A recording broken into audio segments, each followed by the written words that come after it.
Hey guys, how's it going? My name's Matt, and today I thought I'd answer the internet's most asked questions for foreigners living in Japan. So if you're new to this channel and you don't know me, my name's Matt. I'm from California, born and raised, and I now live in Okinawa, Japan. So I was looking on the internet and it had the 25 most asked questions for foreigners living in Japan. So I thought I'd answer these questions today for you while walking around on the streets of Japan, Okinawa. But it may not have been the best idea because it actually is kind of loud here and it's also getting dark. Nonetheless, let's get into this, start answering the internet's most asked questions for foreigners living in Japan. So out of the 25 most asked questions, I picked 11 that I thought I would answer. The first one is, and this is one I get a lot, is it expensive? Well, I believe that depends on where you're coming from. For me, no, it's really cheap. To put it into perspective, Okinawa is about the cheapest place you could live in Japan, and I'm from the most expensive place you could live in America, which is Bay Area, California. Oh, the sun's really nice. Although I have seen some videos on how much the living expenses are living in the most expensive spots in Tokyo. And although a lot more expensive than where I'm at, it's still doesn't quite compare to where I'm from, San Jose. But that being said, it's based on perspective. One thing I can say for certain is that the one positive thing about me coming from the Bay Area, California, is that pretty much everywhere I go in the world, it will be cheap. So I guess it depends on where you're from. Okay, so the second question is, are you treated differently for being a foreigner? And the answer is definitely yes, although not in a bad way, not in like a, wow, we hate foreigners way. It's more of just, they just,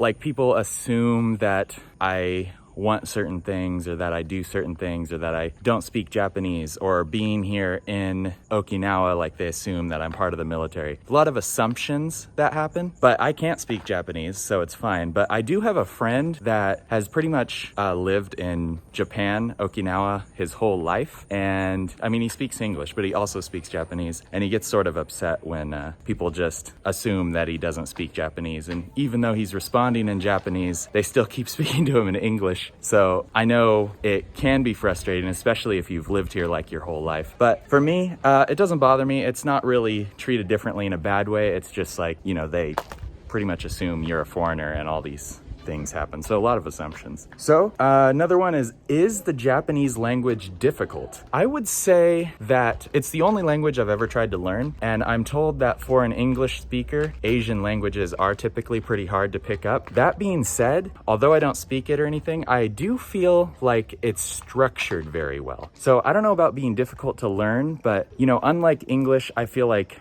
everything sort of has a purpose and a meaning. And English, there's a lot of exceptions, and certain letters together make different sounds, and like you don't really ever know how something's spelled or said when you read it. So there's a lot of exceptions in English that I think make it difficult. Japan is more straightforward and more structured, although there is a lot to learn.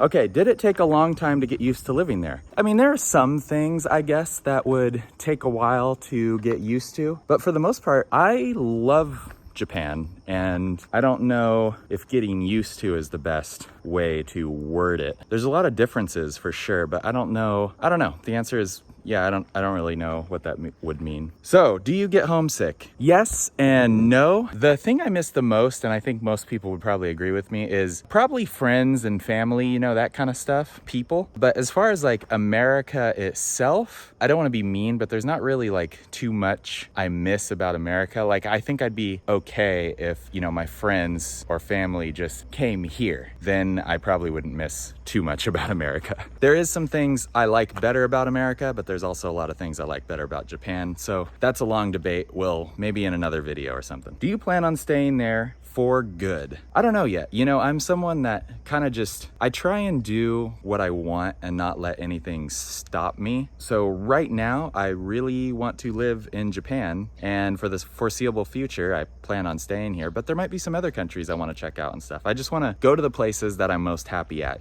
What got you interested in Japan? My wife is Japanese. However, before I met her, I had a very big interest in Japan anyway, And it was mainly because when I was a teenager, they were the tech capital of like the world. All the cool technology came out of Japan, and I was really interested in it because of that, because I was super into technology as a teenager. Do you miss food from your home country? Yes and no. So Japan, if you know anything about Japan, you know that they have probably some of the best cuisine in the world. And honestly, when I'm in America, I try and eat Asian food all the time anyway.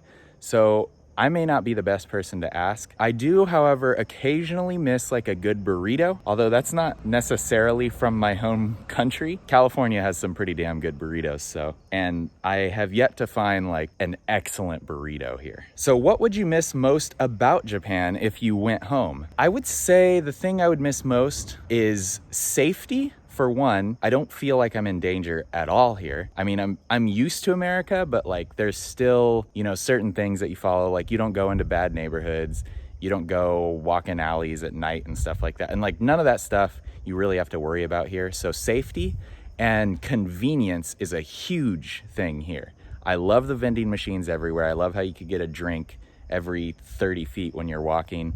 And I love that they have amazing food at convenience stores and grocery stores, and like even in vending machines. So the convenience is amazing here, and everything's so close together, so you don't really need a car. I feel like everywhere you live in Japan, you could walk to a grocery store because there's no like big shopping center areas. Like everything's just mixed into houses and groceries and stuff. What provided the most amount of culture shock? I would say how almost, just coming from America, I think this is more of a bigger thing, but maybe how everyone is similar in a lot of ways. Like everyone's sort of raised the same way, and a lot of people have the same base like beliefs, I guess.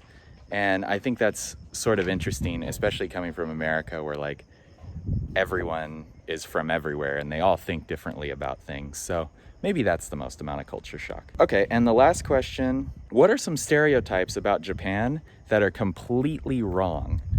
I think the biggest one I could think of is that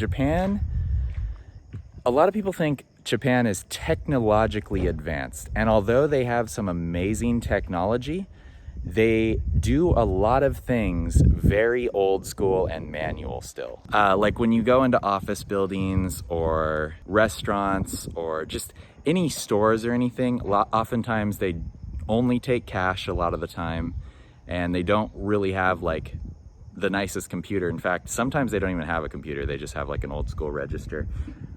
There's a lot of things that it's not as technologically advanced. Like, I don't know how to, I guess they have amazing technology here, but it's not integrated into society like it is in America. I feel like in America, you go to a store or a restaurant or something like Walmart, and they're updating their self-checkout every year or two, right? Or you go into a restaurant or something and they take the, the square readers on their cell phones and stuff like that.